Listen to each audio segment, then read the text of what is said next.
What can we learn from studying the past? In some cases, a good deal more than we're bargained for. Back in the 1940s, the name James Forrestal was as familiar to Americans as that of the President of the United States. Forrestal had risen from obscurity to become one of the most powerful and best-known figures in the Western world. From 1941 until 1949, his presence and policies were often the subject of front-page news and world-changing events, with his tireless, above-and-beyond efforts widely acknowledged to have helped get us out of the Depression and to this nation's victory in World War II. So why is it that so few Americans have ever heard of him, and even with his name honored in a number of ways since his death? In 1954, the Navy's first supercarrier was christened the USS Forrestal. The Department of Energy's offices are located in the James Forrestal Building in downtown Washington, D.C. And the United States Naval Academy sponsors what it calls a Forrestal Lecture Series. There is a Forrestal Professional Center in Princeton, New Jersey, while Princeton University's Plasma Physics Laboratory is located on their James Forrestal campus. Then there's the Forrestal Memorial Medal, awarded to select individuals for distinguished services to the national security. The one pictured here having gone to former Secretary of Defense Robert McNamara. All impressive honors, to be sure, but outside of those familiar with these select locations and institutions, virtually all references to the life and accomplishments of our first Secretary of Defense have effectively been written out of American history and out of our collective national consciousness. How did this cultural amnesia come to pass? And equally important, did this self-made presidential advisor, wartime Secretary of the Navy, creator of our modern defense establishment, and first Secretary of Defense take his own life in a fit of suicidal depression, or was it taken from him? If we're to believe the official accounts, early on the morning of May 22, 1949, the Secretary jumped or fell to his death from a 16th floor window at the Bethesda Naval Hospital where he had been treated for depression. But the story does not hold up under scrutiny. There seems to be no question that James Forrestal's death was precipitated by a profound and well-documented nervous breakdown, likely brought on by a combination of factors. I speak here of a complex, driven man who assumed tremendous responsibility in his public life while his private life slowly unwound, then imploded. But I'm getting ahead of myself. Let's begin at the beginning so that you can have some sense of who this man was, of the power that he wielded in this country throughout the 1940s, and of the events that led up to his death. James Forrestal is born in 1892 in the small town of Matawan, now part of Beacon, New York. The youngest of three brothers, his father is a contractor who is active in local Democratic politics, his mother a lay teacher at a nearby Catholic school. Young Jim is highly competitive throughout his high school years, excelling in a number of sports including boxing and basketball. You see him here front and center with Matawan School basketball team. In 1911, he is accepted to Dartmouth College, but transfers to Princeton the following year, where he develops a reputation for being aloof yet friendly. His yearbook refers to him somewhat prophetically as, quote, the man nobody knows. As an undergraduate, he becomes editor of the Daily Princetonian and trains to become a competitive amateur boxer, a sport he truly loves. When Jim breaks his nose in the ring, he makes the decision not to have it reset. The reason? Because he thinks it will make him look tougher. And it does. While at Princeton, he becomes friends with Ferdinand Eberstadt, a man destined to become a highly successful financier. Eberstadt will play an important role in Jim's future. Somewhat impulsively, Forrestal departs Princeton just 3 weeks prior to graduation to join the Wall Street brokerage firm of Clarence Dillon. But with the First World War now raging in Europe, he takes leave of the brokerage to enlist in the Navy. In 1916, he receives authorization to travel to Canada for flight training with the Royal Air Force. We see him here in the last row, third from the right. But the armistice of November 1918 ends the war, and shortly thereafter he returns to the States and to Wall Street.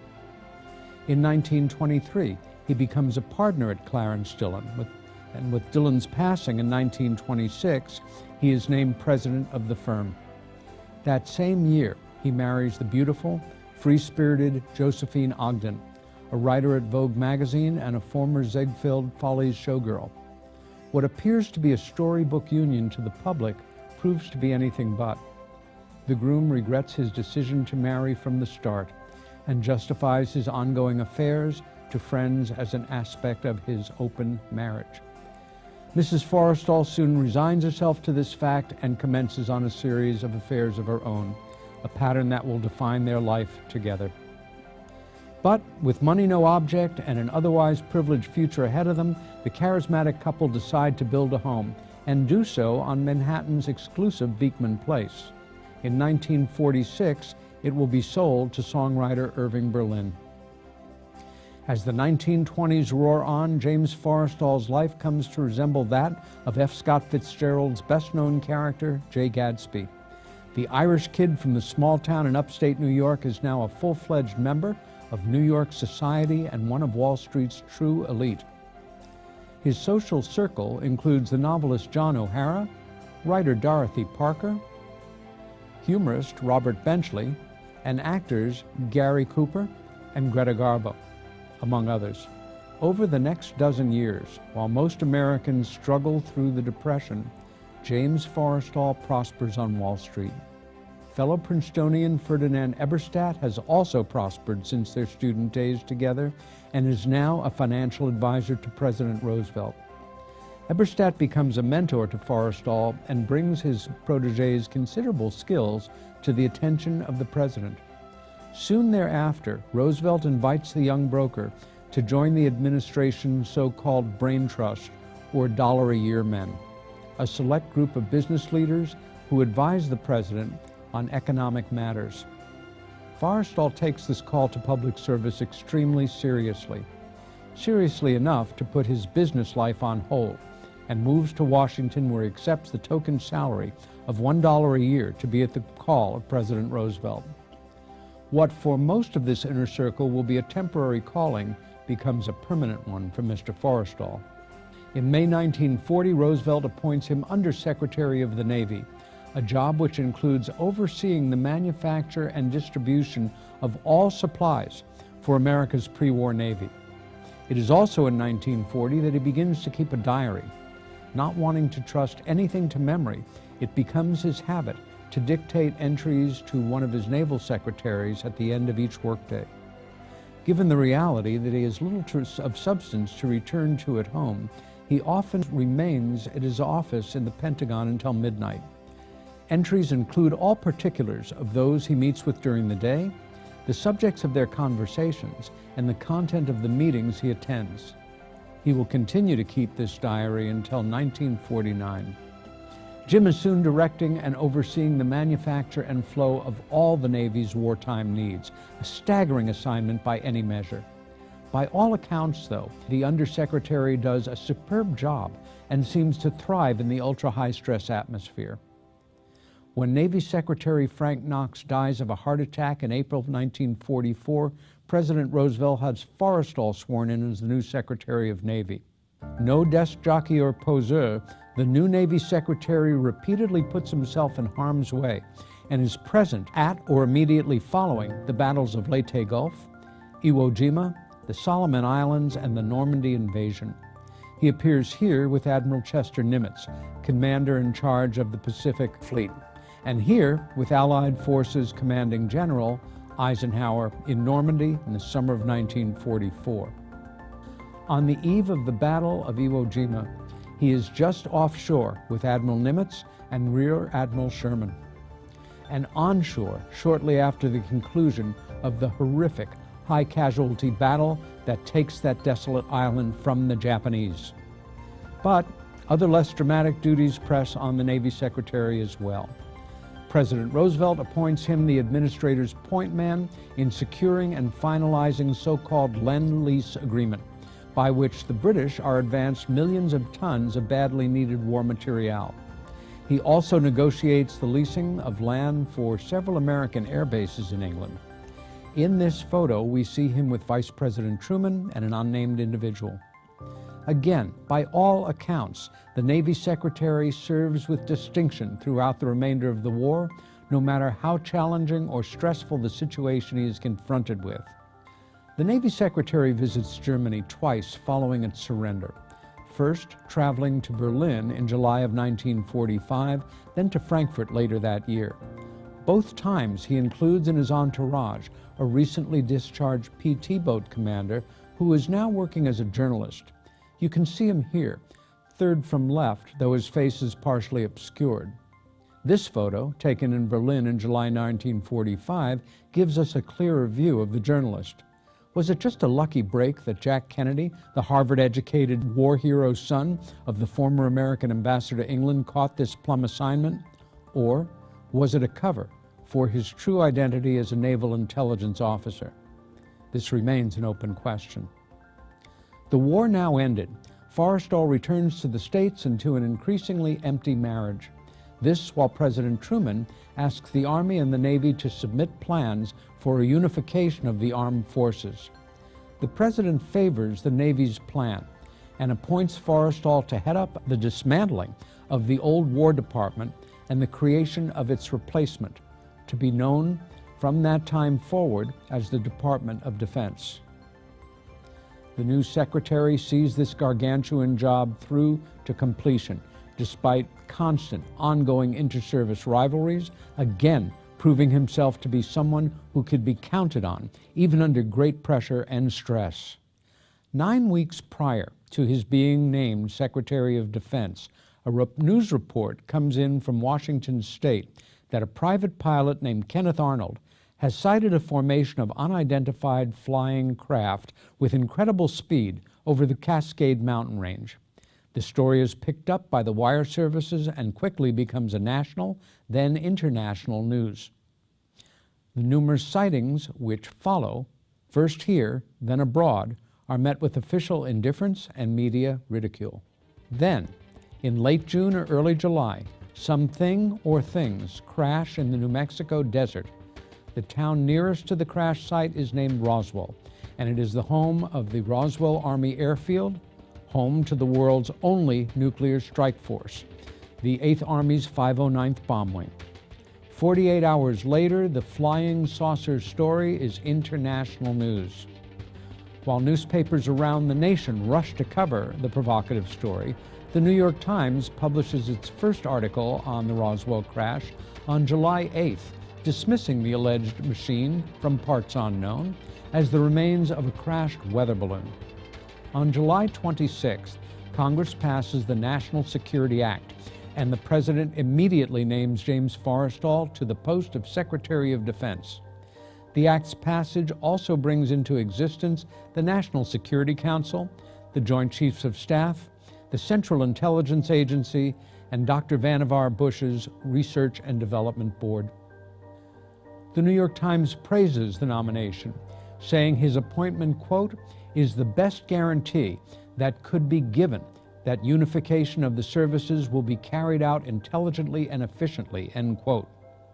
This flowchart illustrates the Secretary's unique central role in the new defense establishment, and by extension, the tremendous responsibility about to be placed on his shoulders.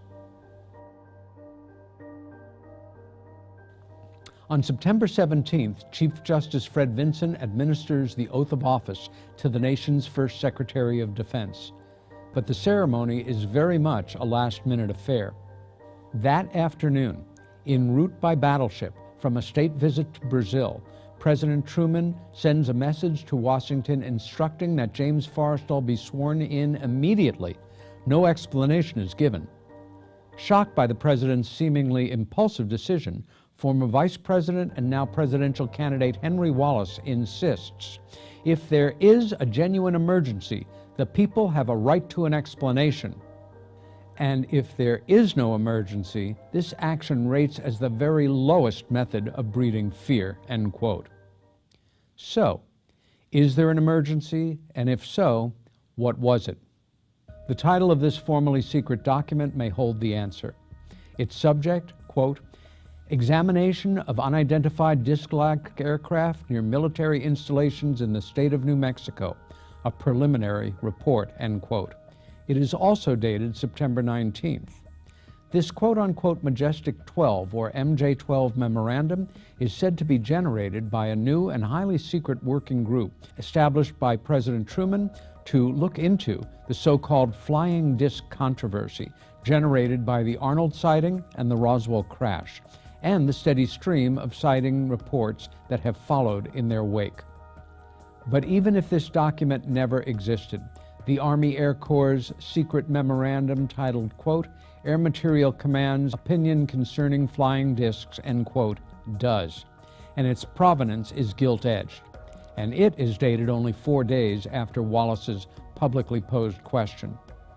The secret memorandum, written by General Nathan M. Twining, a future Air Force Chief of Staff, discusses the possible origin and behavior of the aerial unknowns and states unequivocally, quote, the phenomena reported is something real and not visionary or fictitious. That same day, the new Secretary of Defense departs his old offices in the Navy headquarters for his new offices in the Pentagon. The Majestic 12 Working Group is established the next day by a special classified executive order issued by President Truman.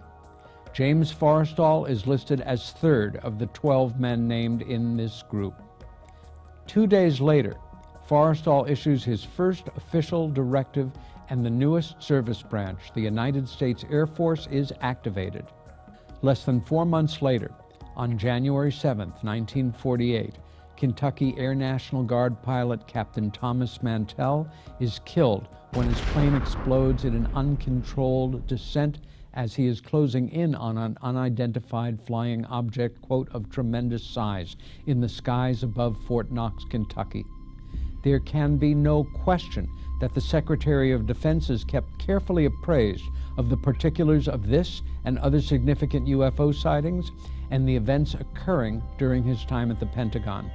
In June 1948, the Soviet Army blockades West Berlin, setting in motion the Berlin aircraft and a major Cold War crisis. Forrestal is among those key decision makers in establishing the foreign policy of, quote, containment, that is, holding the Soviets within the borders they had expanded into by the end of the war. The policy's aim is to avoid a hot or shooting war, and those borders acting as an iron curtain create an ongoing military standoff or Cold War. By mid-October 1948, support for Truman is at an all-time low, and with the presidential elections approaching, victory seems all but assured for the Republican presidential candidate Thomas E. Dewey, then governor of New York State. Forrestal confides to his friend Robert Lovett, a future Secretary of Defense, that he is deeply concerned that, since Dewey might be elected president, his representatives should be briefed in preparation for that possibility, end quote. Standard operating procedure for future administrations, but not in 1948.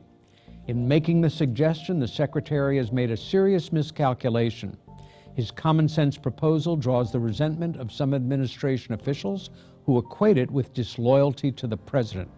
Worse, this belief gains general acceptance among those who have Truman's ear and becomes a sore point for the president, who refuses to see or even speak with Forrestal for several weeks following Truman's landslide victory.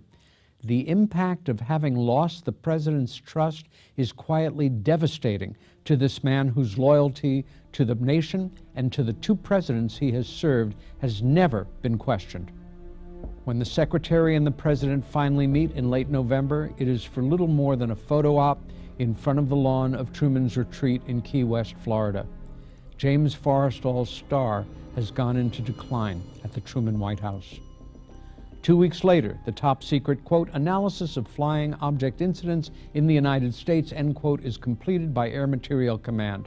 In February, Forrestal is photographed with General of the Army Eisenhower. Also that month, he joins President Truman for off-the-record White House luncheons on the 8th, the 14th, and the 23rd. By month's end, the Air Force distributes copies of Project Sign to appropriately cleared personnel. The secret report is the service branch's most extensive technical assessment of the subject of flying disc to date. And while much of its text makes for fairly mundane reading, its tone shifts dramatically on page 25. After reviewing all of the possible conventional explanations for the aerial unknowns, Project Sign turns its attention to the possibility of there being quote-unquote spaceships, and bluntly notes something that is no doubt of grave concern to Secretary Forrestal, quoting, "If there is an extraterrestrial civilization which can make such objects as are reported, then it is most probable that its development is far in advance of ours. Such a civilization might observe that on Earth we now have atomic bombs and are fast developing rockets. In view of the past history of mankind, they should be alarmed. We should, therefore, expect at this time, above all, to behold such visitations. They, the aerial occupants, must have been satisfied long ago that we can't catch them," end quote. With the most powerful military apparatus in history at his command, the Secretary of Defense is unable to affect the situation he'd inherited, even in the most rudimentary manner. And nothing that he authorizes or attempts during his time at Defense alters the situation one iota, and that had to weigh heavily on a man who habitually personalized his professional successes as well as his failures. All cabinet members submit their pro forma resignations to the President following his election, and much to his disappointment, Forrestal's resignation is accepted in early March. He and Truman meet a week later to discuss certain provisions of the National Security Act. It is at this meeting that Forrestal requests that the White House personnel take possession of his now multi-thousand-page diary, this given the amount of classified material that it contains. Shortly thereafter, the filing cabinet containing the diary is removed from Forrestal's Pentagon office and secured in the White House itself.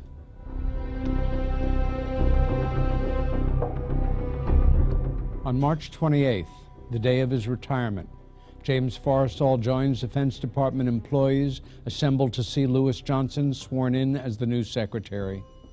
As part of the ceremony, the President presents the retiring secretary with the Distinguished Service Medal, the highest civilian decoration authorized by Congress. But the recipient, both surprised and moved, reacts in a very unsettling way. Quote, "You deserve it, Jim," says Truman as he pins the medal on the lapel of Forrestal's jacket.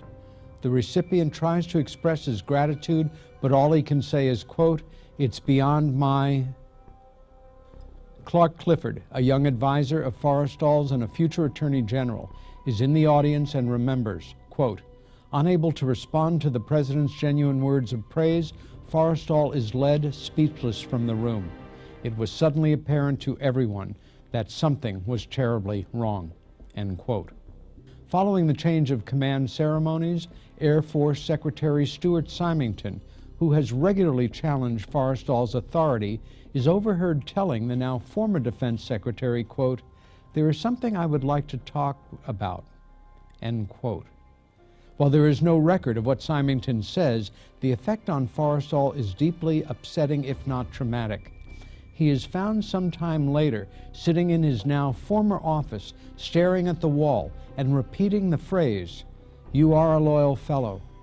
You are a loyal fellow. You are a loyal fellow." Once outside the Pentagon, Forrestal seemed bewildered and dazed, and a shocked aide arranges for the nearby chauffeur of the President's science advisor, Vannevar Bush, to drive him back to his Georgetown home. Once there, Forrestal calls Ferdinand Eberstadt, who arrives soon after. Eberstadt is taken aback by his old friend's appearance and manner, and recalls Forrestal telling him that he is a total failure and considering suicide. The secretary is also convinced that certain persons in the White House had formed a conspiracy to, quote, "get him," and had finally succeeded. At 5 p.m. that afternoon, Mr. Forrestal phones the office of FBI Director and asks if he is in town. He is not, but the caller is assured that his message will be given to the director. Asked if he would like to leave his number, Forrestal responds that he would like Mr. Hoover to call him at home. The writer adds that, quote, F spoke quickly and used short, abrupt sentences, end quote. Hoover writes at the top of the memo informing him of the call, quote, I returned the call, but he was not in, end quote. The FBI begins an immediate investigation into the Forrestal crisis, and a classified report is issued March 31st.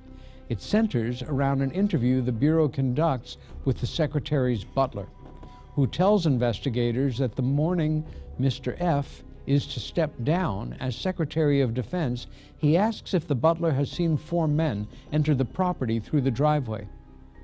He did not. He also overhears the secretary on the phone asking someone if his phone might be tapped. The employee also says that on March 28th, a Navy Department electronics specialist visited the house to find no evidence of tampering or wiretapping, and that an FBI employee checked out all the phones and other house wiring on March 29th and 30th with similar reported results. That Mr. F had recently become overtly suspicious whenever the front door was opened, that he was suffering slight memory lapses and is increasingly restless and unable to sleep, that he had flown to Florida shortly after the change of command ceremony, accompanied by 2 friends. Quote, when Mr. F exhibited a last-minute reluctance to make his departure, he reportedly heard one of the friends say to the other, quote, we have to do something. We can't keep him around here, end quote. And that following his final departure from the Pentagon, the butler came upon Forrestal's last will and testament lying open on his bedroom desk, together with 7 or 8 powerful sleeping tablets.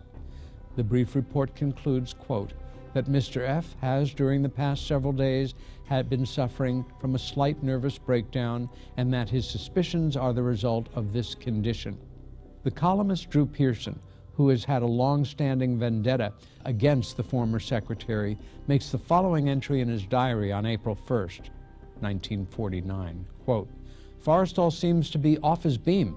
While Tom Clark, Truman's Attorney General, was in Florida last week, Forrestal called him every day, worried about something.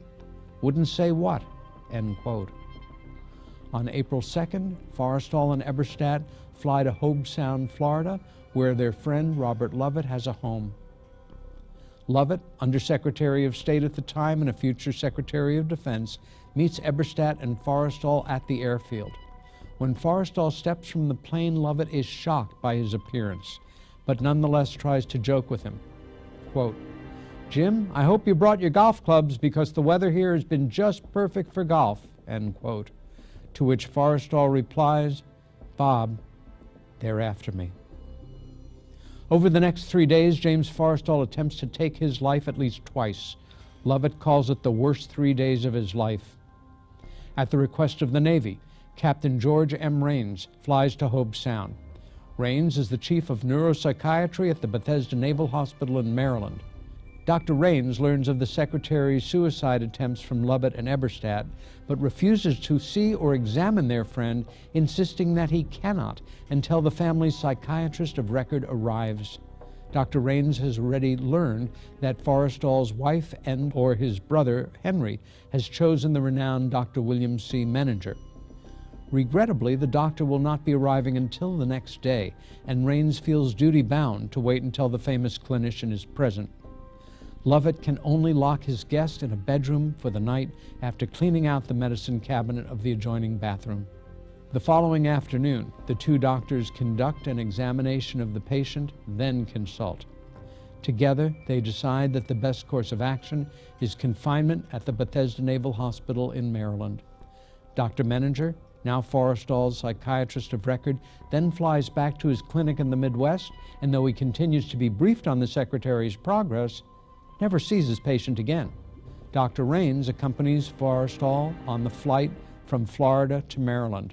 During the drive from the airfield to the hospital, Forrestal has to be restrained to keep him from throwing himself from the moving car. The patient is admitted to the hospital, and once secured in a room on the 16th floor, a 24-hour Marine Guard is put on his door. For most of the first month, The patient is kept sedated. For a week, there is no mention of Forrestal's breakdown or hospitalization in the press or on the radio, almost unimaginable by today's journalistic standards. The New York Times first runs a story on April 8th, quoting, "Doctors were, quote, very much encouraged by the former Defense Secretary's response to care. Close associates of the former secretary ascribed his condition to physical and mental fatigue and the worries and responsibilities of his office," end quote. Several days later, Bethesda naval officials first used the term operational fatigue to describe his condition. One of the first people the patient calls on when he is allowed phone privileges is Washington's Monsignor Maurice J. Sheehy.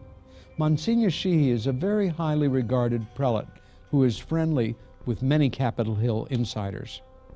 Over the years, Forrestal has drifted from the church and now asks the Monsignor to help him return to it.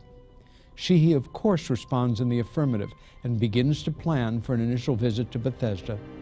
April 21st coverage again invokes, quote, operational fatigue brought on by overwork. The recovery of James Forrestal from operational fatigue is only a matter of time, a Navy doctor said today. Captain B.W. Hogan, executive officer of Bethesda Naval Hospital, predicted that the former secretary would not suffer any turns for the worst, end quote. On April 23rd, the president visits the patient on the 16th floor, as well as two other members of his administration who are hospitalized for routine ailments.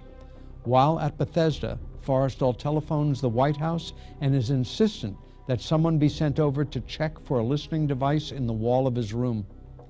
The White House sends Admiral Sidney Sowers, the first Secretary of the National Security Council and a future director of the Central Intelligence Agency. Admiral Sowers is one of President Truman's closest confidants and advisors, so much so that he regularly joins the president for breakfast and stays on for the morning security briefing. Sowers assures the patient that the room is free of any listening devices.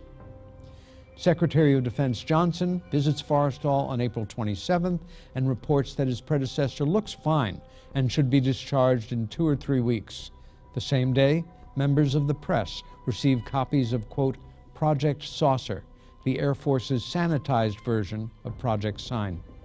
By May 17th, Forrestal has gained 12 pounds since his confinement 5 weeks earlier, and visitors and hospital personnel alike seem in agreement that the patient's condition is improving. Bethesda Naval Hospital records note, quote, Forrestal continued in good spirits throughout all of the 20th and the 21st. He shows no signs of depression, was well-dressed, shaved, and in good appetite, end quote. On Friday, May 20th, Henry Forrestal telephones the hospital. He has decided his brother should complete his recovery at the countryside estate of a family friend and informs hospital administrators that he will be arriving to take custody of James on Sunday, May 22nd. Also on Friday, May 20th, Secretary of Navy John Sullivan, pictured here, has an appointment with Monsignor Maurice J. Sheehy, one made at the Monsignor's insistence. Since receiving Forrestal's phone call almost a month earlier, the Monsignor has visited Bethesda Hospital 6 times, and each time been told that the secretary was unable to see him. Increasingly frustrated, the Monsignor has taken the case directly to the Secretary of Navy, who in turn contacts the hospital and is given assurances that Sheehy will be able to see the patient in time. But not enough time, as it turns out. James Forrestal has 2 days left to live.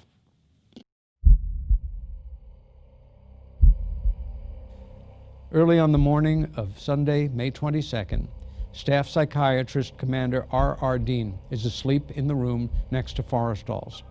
The Secretary's regular attendant has not shown up for a shift, and hospital apprentice R.W. Harrison has been assigned to look in on the patient.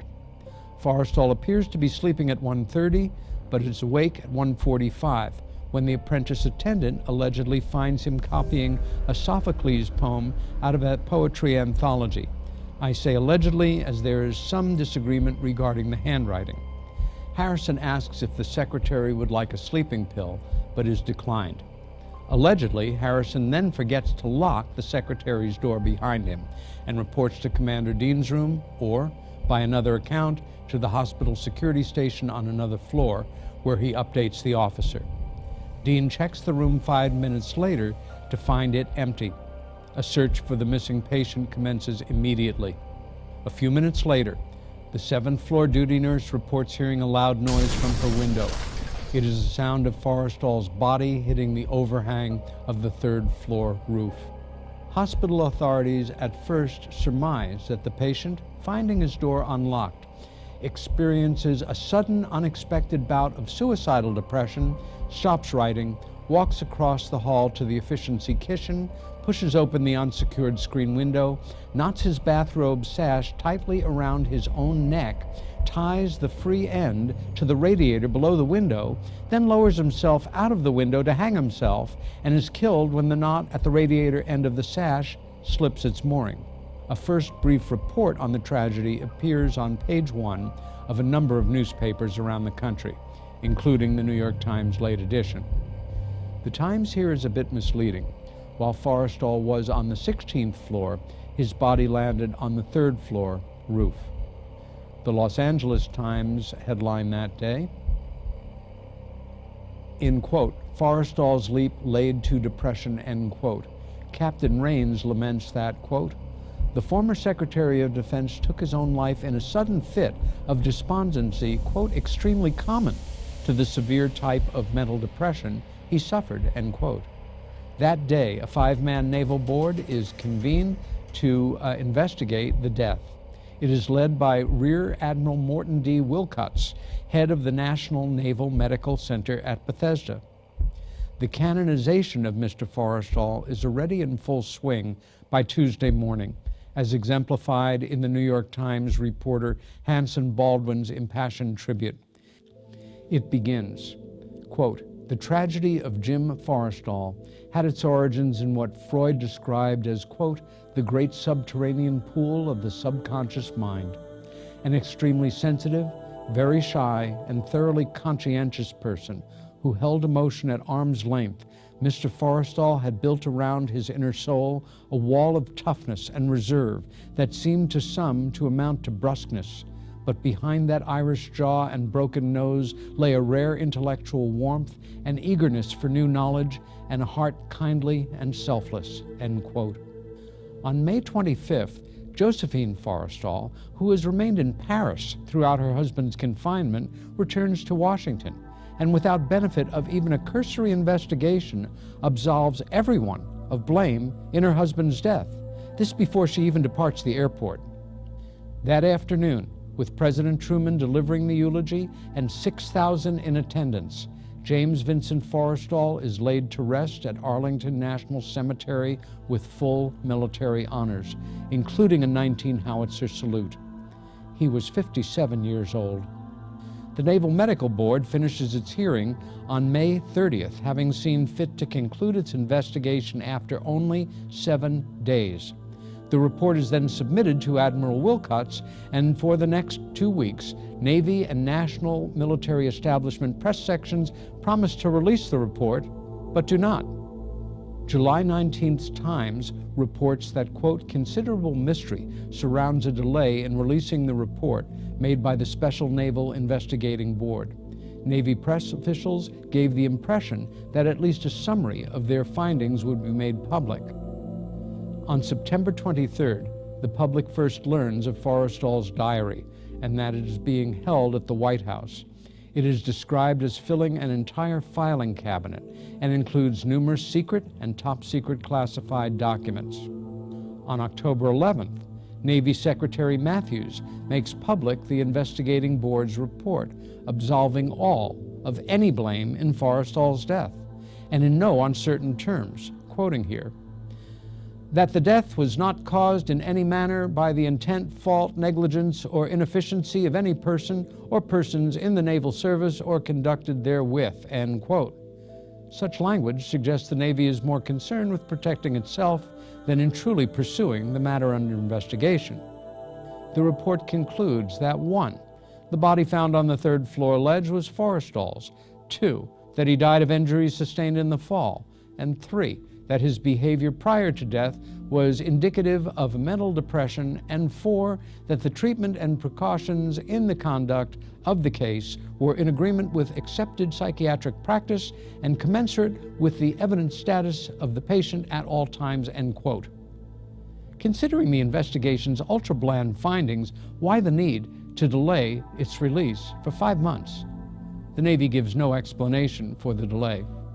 Driving home the, quote, casualty of war, occupational fatigue explanation by both government and media greatly helps the American public to accept and not question Forrestal's death as a suicide, and there is little call to feel otherwise.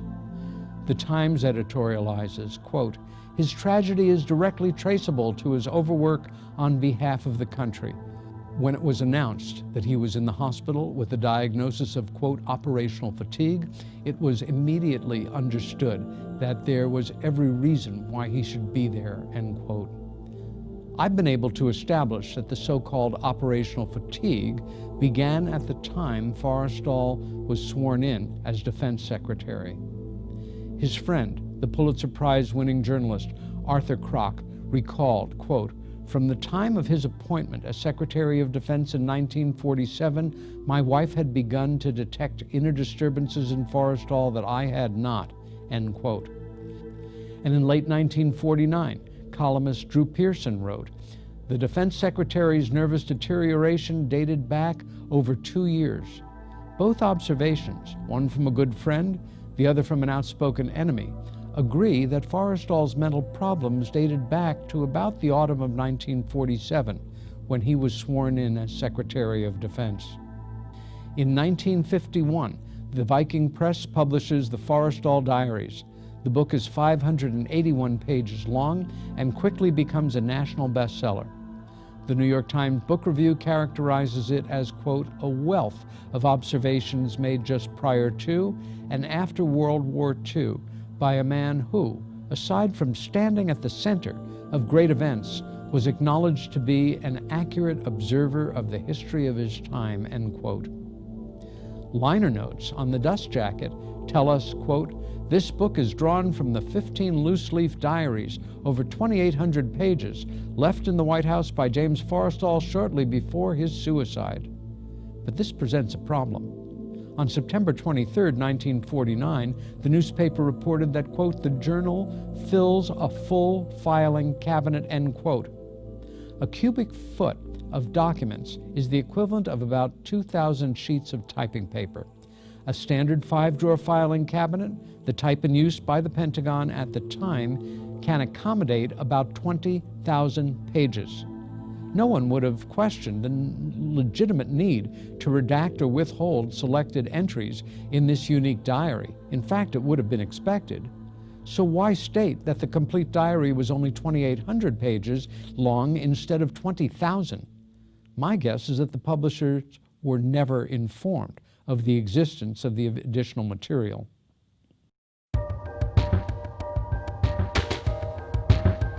It has not been my intention here to prove or disprove the authenticity of the numerous documents which the MJ-12 group is alleged to have generated. Just to note that the few documents I've referenced support the known timelines and whereabouts of the individuals in question in all respects. What has become known as the Eisenhower briefing document named our protagonist as MJ-12 number 3. Even in this brief treatment, Forrestal's actions and directives connect him to no fewer than 5 other members of the group. Admiral Roscoe Hillenkotter, MJ-12 number 1, Dr. Vannevar Bush, MJ-12 number 2, General Nathan M. Twining, MJ-12 member number 4, General Hoyt Vandenberg, number 5, Admiral Sidney Sowers, number 8.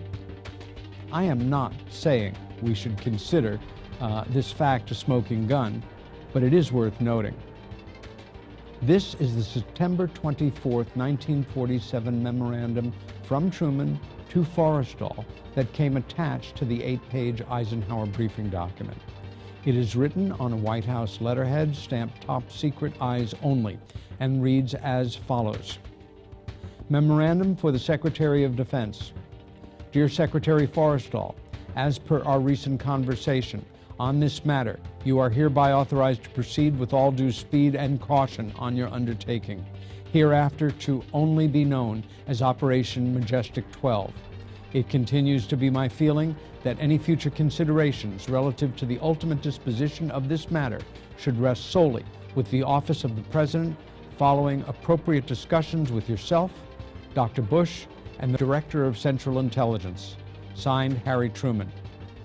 The Truman Library has confirmed that September 24th was the one day during the entire second half of 1947 that the President met privately with only Secretary Forrestal and Dr. Bush. Uncharacteristically, the President's appointment calendar does not note the reason for or subject of their meeting.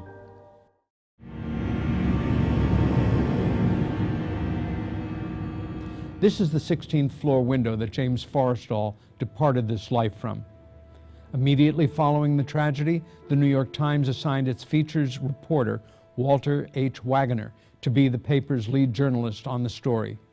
Among other things, Wagoner was able to establish the following within hours of Forrestal's plunge, and I quote, 1.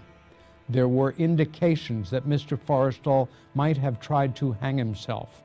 The sash of his dressing gown was still knotted and wrapped tightly around his neck when he was found, but hospital officials would not speculate as to its purpose. 2. Mr. Forrestal had copied most of the Sophocles poem from the book on hospital memo paper, but he had apparently been interrupted in his efforts. His copying stopped after he had written night of the word nightingale. 3. Reports from his doctors and hospital authorities had indicated steady progress toward his recovery. 4. It had been accepted that continued treatment would have brought Mr. Forrestal to complete recovery in a matter of months. And 5.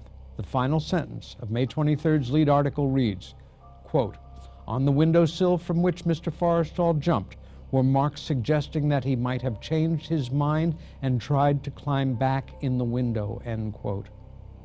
While no additional details are provided, what can one deduce from this last chilling line of text?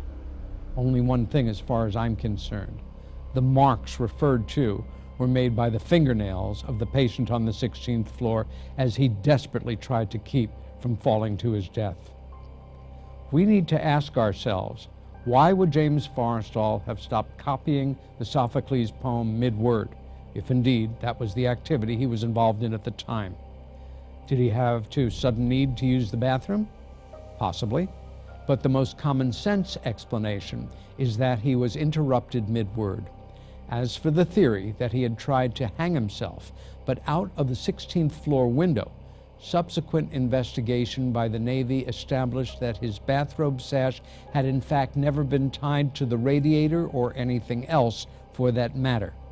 If foul play was not involved, this could only mean that he knotted the sash of around his own neck and tightly, then lowered himself out the window, then changed his mind, then desperately attempted to pull himself back into the building, then lost his grip on the window ledge.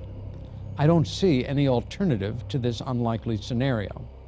This is one of 3 photographs of Forrestal's hospital room included in Admiral Wilcott's investigation file, all taken by a Navy photographer within several hours of the Secretary's alleged suicide. This is where Mr. Forrestal lived for 6 unbroken weeks, and we can rightly assume that it and the other 2 photographs in question were taken under the express orders of someone. This is another view of the room, but something is terribly wrong here. It looks as though no one has been occupying the room for a day, save a month and a half. We see no personal items, none of the Secretary's pipes in the standing ashtray, no clothing, no books, no nothing. Given the vast amount of circumstantial evidence pointing to murder, this room was rightly deserved to be treated as a crime scene, but someone gave the order to sanitize it, and the order was carried out within 2 hours of the former resident's death, except for one thing: the broken glass on the carpet. Here it is in close-up.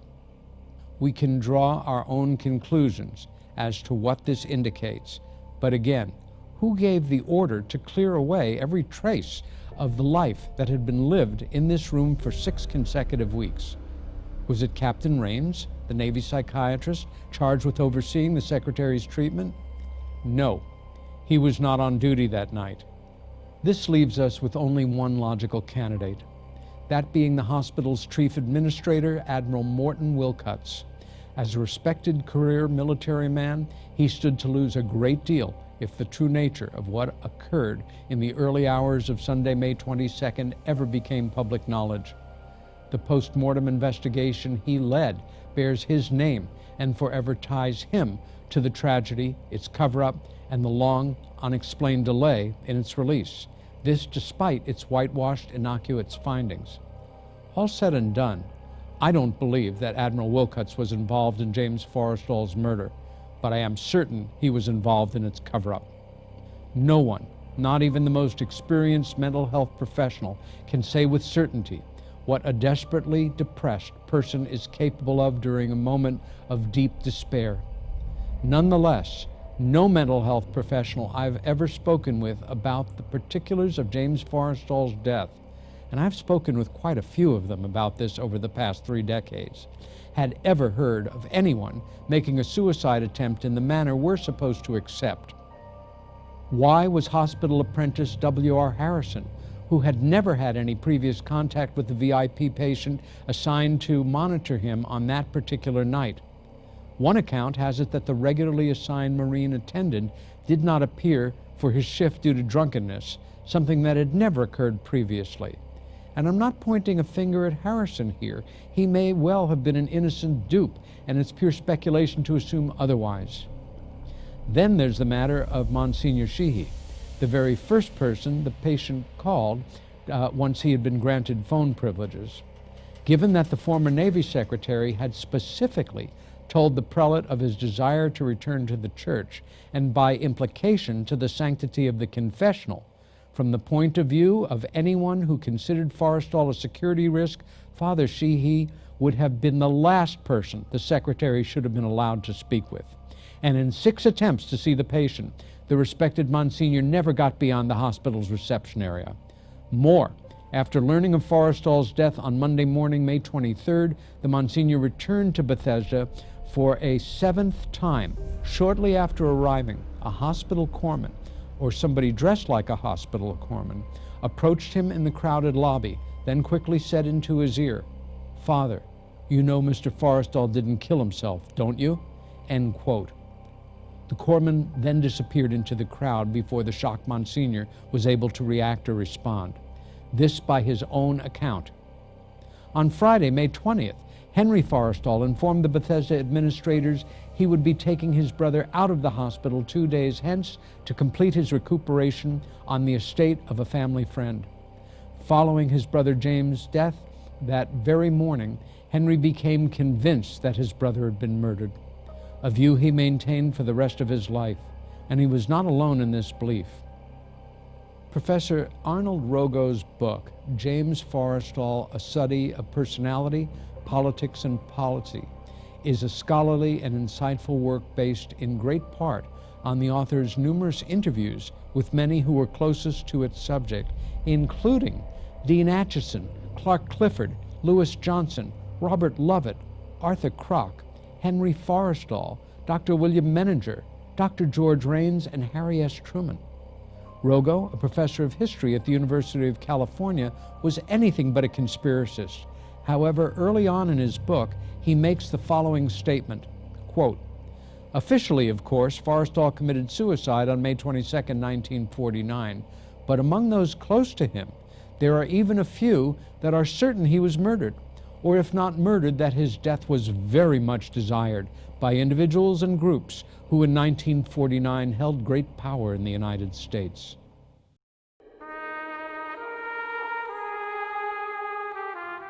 In September of 1947, James Forrestal assumed the mantle of Secretary of Defense.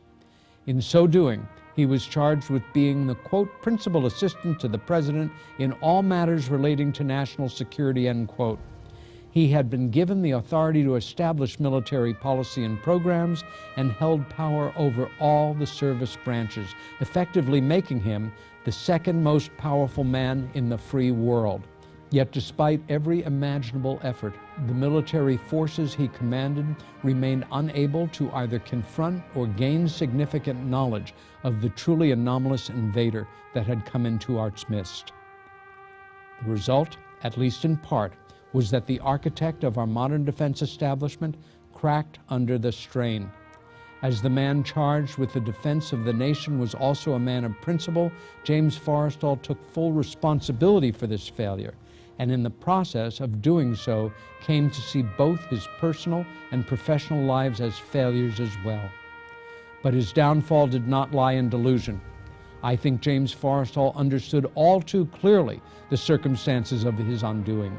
He had lived for almost a decade in the heart of that den of ultra-powerful alpha males who oversaw the nation's involvement in World War II, then returned to the front lines of a new kind of war, and one with the potential for universal annihilation. Showing weakness, any weakness, in that world was not forgivable. Real men did not have nervous breakdowns in 1949, least of all this larger-than-life public figure. Even if he recovered, whatever that meant to the alpha males surrounding the president, how could they ever really be able to trust him again? What if he had some sort of relapse? Mightn't he say something to the wrong someone? Something capable of turning the Western world on its head? I am certain James Forrestal understood all this, and like a good Roman soldier about to be captured, he did attempt to throw himself on his sword, and several times, but was restrained from doing so at each turn. However, once the prescribed therapy of his day had been given a chance to produce results, the patient on the 16th floor grew stronger and began to recover his sense of self and his will to live. Do any of us believe for a minute that the doctors assigned to his case were cleared to know what he knew? It's a sad irony that their commitment to restoring this special patient to good mental health sealed his fate and made it necessary for others to complete the job for him. Americans remembered their fallen hero, for a while anyway, and then their memories of him began to fade, or be forever linked with, quote, the tragedy of his combat fatigue-related suicide. To that select group of men who held power in this country at the middle of the last century, James Forrestal's mental collapse had to be treated as a national security matter of the highest priority. The decision to force him out of that window was in no way personal. It's even possible that the men charged with the awful deed admired and respected him. His murder was simply the only way to resolve what these individuals had come to perceive as a security risk of the gravest nature. Despite the selfless dedication that defines a real patriot, the tireless contributions and personal sacrifices he made to help preserve the safety and security of the country he loved so much, the reality of current-day history is as I described it at the outset. The name and accomplishments of James Forrestal have effectively been written out of 20th century history and out of the American consciousness, and that is something that should be changed. Don't you think? Thank you.